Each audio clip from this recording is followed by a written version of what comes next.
What size I-beam do I need to support a 1000 hash on a rolling cable hoist? This will need to be a 52 wide clear span beam.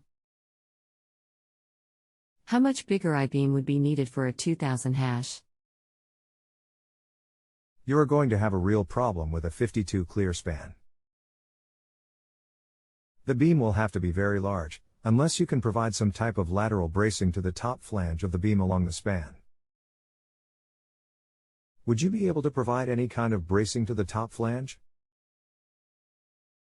I can brace it sideways. This will be in a steel frame shop. Building company says no extra weight on their framing rafters.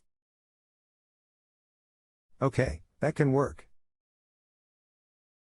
Before we get started, I'd like to point out that a professional engineer's standard of care typically includes a site visit to assess field conditions and get an overall understanding of the structure. This can obviously not be accomplished through the internet. The information provided here is meant for planning purposes only, general sizing and budgeting, and is based on the information provided by you. All loading cases considered are for vertical loads only. No lateral analysis has been completed. The information should be verified by a professional engineer who can visit the site to ensure that potentially important information has not been overlooked or omitted. 1. Do you have any limits on flange width, or total deflection of the beam? 2. If you could brace laterally to the roof framing, what is the spacing of that roof framing? My rolling cable hoist can handle I think an 8 inches beam. I'm not too concerned about deflection, within reason. Roof framing is spaced 26 8 inches apart. The I-beam will be approximately 18 inches from roof framing. 1. So basically you could brace it in one location at midspan of the 52, correct? 2.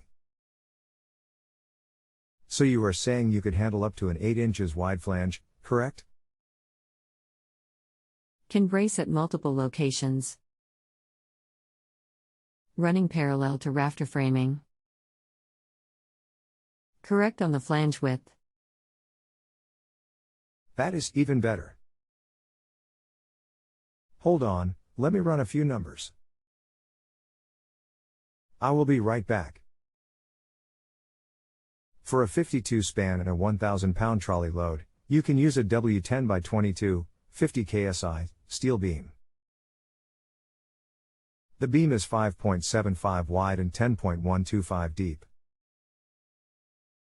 It weighs 22 pounds per foot of beam length. For a 52 span and a 2,000 pound trolley load, you can use a W10 by 30, 50 KSI, steel beam. The beam is 5.75 wide and 10.5 deep. It weighs 30 pounds per foot of beam length. You will need to provide solid mechanical connection bracing between the top flange of your beam and the roof framing, spaced at a maximum of every 14 along the 52 span. This will provide the needed lateral bracing of the compression flange of the steel beam. You will need to have a local engineer size your column supports, connections and foundations. Experts are credited for each appropriately rated answer they provide. If you have additional questions, please let me know. Thanks. Good luck with your project. If you have a home improvement or appliance question and want to chat with an expert now, visit JustAnswer.com/YTHI.